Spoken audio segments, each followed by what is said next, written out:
아들 우리 주 예수 그리스도를 믿사오니 이는 성령으로 잉태하사 동정녀 마리아에게 나시고 본디오 빌라도에게 고난을 받으사 십자가에 못 박혀 죽으시고 장사된 지 사흘 만에 죽은 자 가운데서 다시 살아나시며 하늘에 오르사 전능하신 하나님 우편에 앉아 계시다가 저리로서 산자와 죽은 자를 심판하러 오시리라. 성령을 믿사오며 거룩한 공회와 성도가 서로 교통하는 것과 죄를 사하여 주시는 것과 몸이 다시 사는 것과 영원히 사는 것을 믿사옵나이다. 아멘.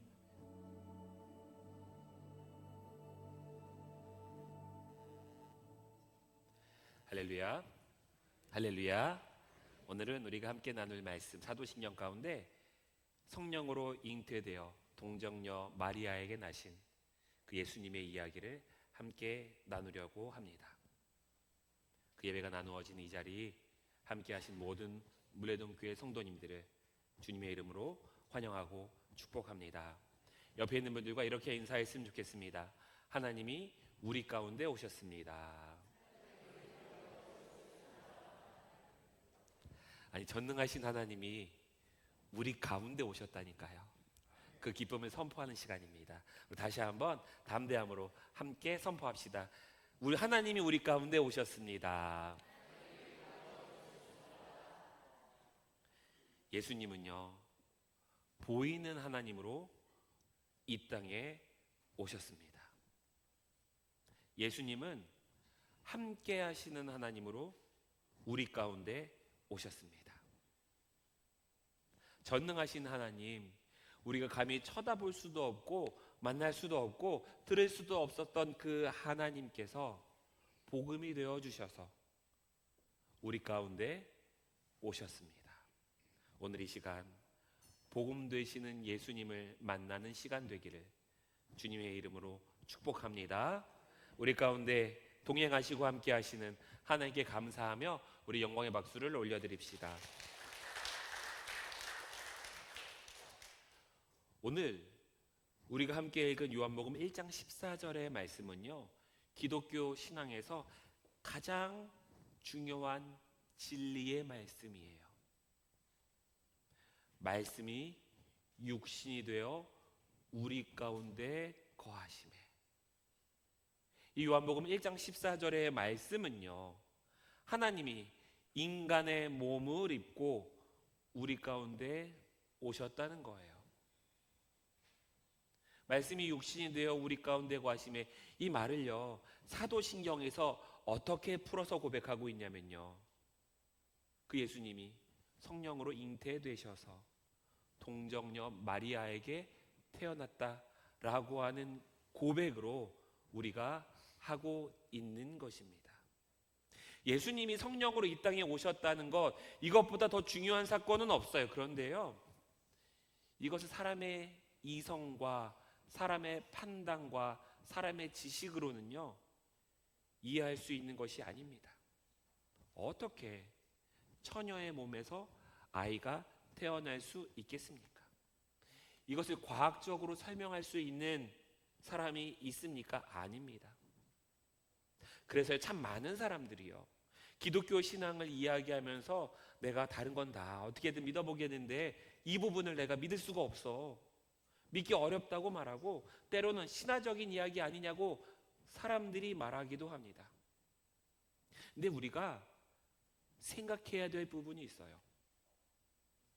말씀이 육신이 되어 이 땅에 오셨다는 것, 예수님이 성령으로 잉태되어서 이 땅에 오셨다는 것, 이것을 통하여 우리에게 말씀하시고자 하는 건요, 그 놀라운 기적 자체에 있는 것이 아니라는 거예요. 하나님께서는요 이 세상을 창조하신 분이십니다. 이 세상을 만드신 분이에요. 모래 한 알까지도 세상에 있는 모든 것을 창조하신 분이 하나님이세요. 그런데 그 하나님이 예수님을 독생자로 이 땅에 태어나게 하시는 것, 이건요 사실은 기적도 아니에요. 놀라운 일도 아닙니다. 이 세상을 만드신 분이라니까요. 이 세상을 만드신 분이 성령으로 이 땅에 예수님이 오시게 하는 거, 이게 뭐가 어려운 일이겠습니까? 성경이 말하려고 하는 핵심은요, 이 놀라운 기적의 사건이 아니라요, 하나님께서, 전능하신 하나님께서, 이 세상을 만드신 하나님께서 우리를 찾아오셨다는 거예요. 세상의 종교와 기독교의 차이점이 여기에 있습니다. 세상의 모든 종교들은요, 인간이 신을 찾아가야 돼요. 신에게 가까이 가기 위해서 노력해야 됩니다. 어떤 종교에서는 수행을, 어떤 종교에서는 고행을, 어떤 종교에서는 도를 닦습니다. 어떤 종교에서는 무언가를 바쳐야만 해요. 그렇게 더욱더 가까워지기 위해 노력해야지만 만날 수 있는 게 신이에요. 대부분의 종교는요, 인간이 신을 만나기 위해 노력해야만 되는 그러한 종교입니다. 그런데 기독교는 전혀 달라요. 기독교는 인간이 하나님을 찾아간 이야기가 아니라요, 하나님이 인간을 향해 내려오신 이야기입니다. 사람이 하나님을 향해 올라가는 이야기가 아니라 하나님이 사람에게로 내려오신 이야기가 기독교라고 하는 거예요. 그래서 우리는 이것을 뭐라고 이야기하냐면요, 저를 따라해 주시기 바랍니다. 복음이다. 복음이다. 우리가 무엇을 잘해서, 우리가 특별해서, 우리가 거룩해서, 우리가 의로워서 이것으로는요, 우리가 할 수 있는 게 아무것도 없어요. 하나님이 먼저 우리를 찾아와 주셨다는 거예요. 그래서 우리는 이것을 복음이라고 이야기합니다. 그리고 이 복음을 성경에서는 이렇게 표현하고 있어요. 오늘 본문의 말씀이죠. 말씀이 육신이 되어 우리 가운데 찾아오셨다. 여기서 말씀은요, 단순한 말이 아닙니다. 여기서 말씀은요, 하나님을 의미해요. 태초부터 계셨던 하나님, 세상을 창조하신 하나님, 모든 만물의 근원 되시는 하나님을 우리가 말씀이라고 이야기합니다. 그래서 요한복음 1장은요, 이렇게 시작합니다. 같이 읽겠습니다. 시작.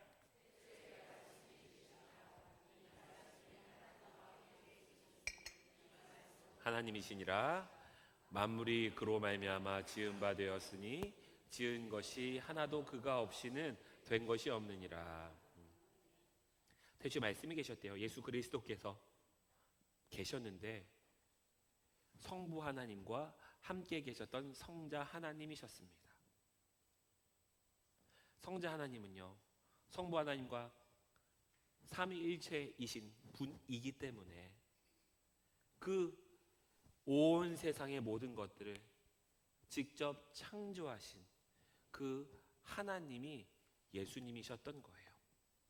그 예수님 없이는 하나도 만들어진 게 없다라고 쓰여져 있는 게 요한복음 1장의 말씀입니다.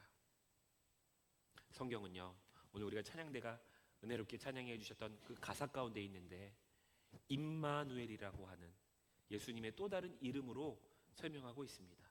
임마누엘의 뜻이 무엇입니까? 하나님이 우리와 함께 계신다라고 하는 이름이잖아요. 천지를 창조하신 전능하신 하나님이십니다.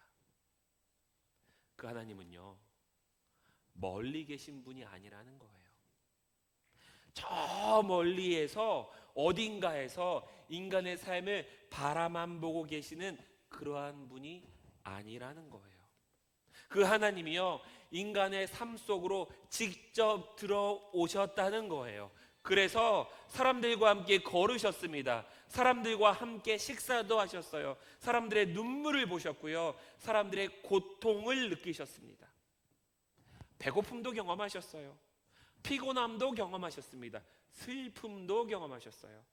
성경은요, 예수님이 눈물을 흘리셨다고 기록하고 있습니다. 하나님이신 예수님도 눈물을 흘리셨다는 거예요. 예수님은요, 인간의 삶을 멀리서 바라보시는 그러한 하나님이 아니라 인간의 삶 깊숙이 들어와 우리와 함께 살아가고 계시는 그 하나님으로 이 땅에 오신 분이 예수님이라는 거예요. 그래서 우리가 슬플 때 하나님은 그 슬픔을 알고 계시다 말씀해 주십니다. 우리가 외로울 때 하나님은 그 외로움을 알고 계시다 말씀해 주시는 거예요. 하나님은요, 우리 삶을 전적으로 알고 이해하고 계시다 말씀해 주고 계시는 거예요. 예수님이 이 땅에 오심으로 우리와 함께 하시는 그 하나님이 어떠한 분이신지를 말씀해 주신 거예요. 사랑하는 물레동교회 성도 여러분, 이게 복음이에요.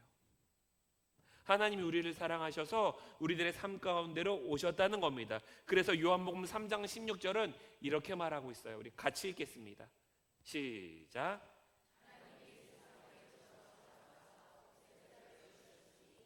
하나님이 우리를 사랑하셨기 때문에 하나뿐인 아들, 그 아들을 이 땅에 보내주셨다는 거예요.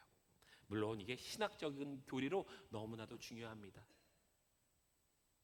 그런데요, 그 모든 신학적인 교리를 다 덮는 게 하나 있어요. 그게 뭐냐면요, 하나님이 우리를 사랑하시는 그 사건이었다는 거예요. 하나님이 우리를 너무나도 사랑하셔서 우리 가운데 오셨다는 거예요.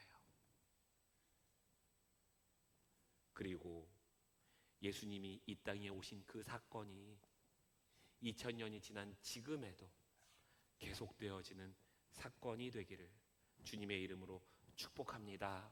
2000년 전에만 이 땅에 오셨던 하나님, 눈에 보이는 하나님으로 끝나신 게 아니라 지금 이 순간에도요, 눈에 보이는 하나님으로 만나기를 원하고 계시는 거예요.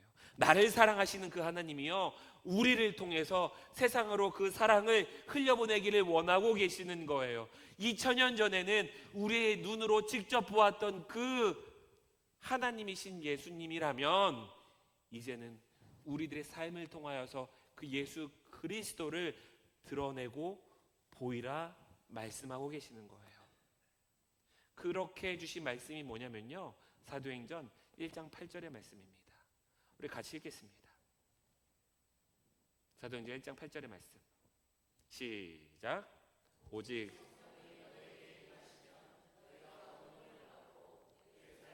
온 유대와 사마리아와 땅끝까지 이르러 내 증인이 되리라.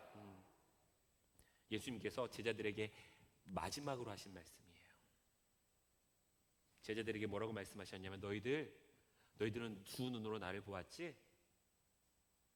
두 눈으로 나를 보지 못한 사람들도 있어. 손으로 나를 만지지 못한 사람들도 있어.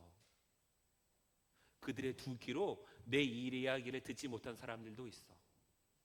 너 그들을 찾아가 그들에게 보이는 하나님이신 예수님을 증거하여라. 우리가 만난 그 하나님을 흘려보내라. 그렇게 말씀하고 계시는 거예요. 하나님 우리를 사랑하시지요. 나를 사랑하십니다. 그런데 나를 사랑하는 것에서 끝내서는 안 된다는 거예요. 나를 사랑하시는 그 하나님이 세상으로 흘려보내라 말씀하고 계시는 거예요. 그래서 우리가 이 말씀을 붙들고 2026년을 걸어가고 있습니다.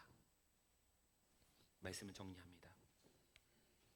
이 세상을 창조하신 하나님께서요, 보이는 하나님으로 이 땅에 오셨습니다. 그분이 누구예요? 예수님이에요. 성령으로 잉태되어졌다는 거, 이거 신학적으로 너무나도 중요한 일이지만요, 그걸 모두 덮는 게 무엇이냐면, 그 사건은 하나님이 우리를 사랑하시는 사랑의 사건이었다는 거예요. 그리고 그 사랑의 사건이 나에게서 끝나는 것이 아니라 이 세상 예루살렘으로, 유대로, 사마리아로, 땅끝으로 흘려보내라고 우리를 이 자리에 보내셨음을 믿습니다. 주님, 말씀이 육신되어 우리 가운데 오신 예수 그리스도의 은혜를 감사합니다. 우리를 사랑하시사 가장 낮은 자리로 오신 주님, 주님의 사랑을 기억하게 하옵소서.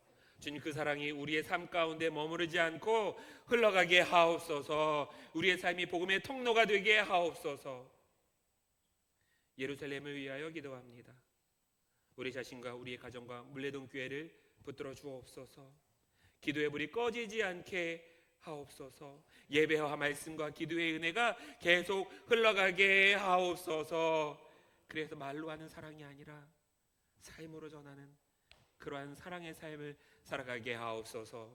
유대를 위하여 기도합니다. 이 땅의 교회들을 붙들어 주시고 한국 교회가 다시 복음의 능력을 회복하게 하옵소서. 사마리아를 위하여 기도합니다. 대한민국을 붙들어 주시사 이 민족 가운데 물레동 교회를 세우셨사오니 물레동 교회를 통하여 하나님의 은혜와 평강이 임하게 하옵소서.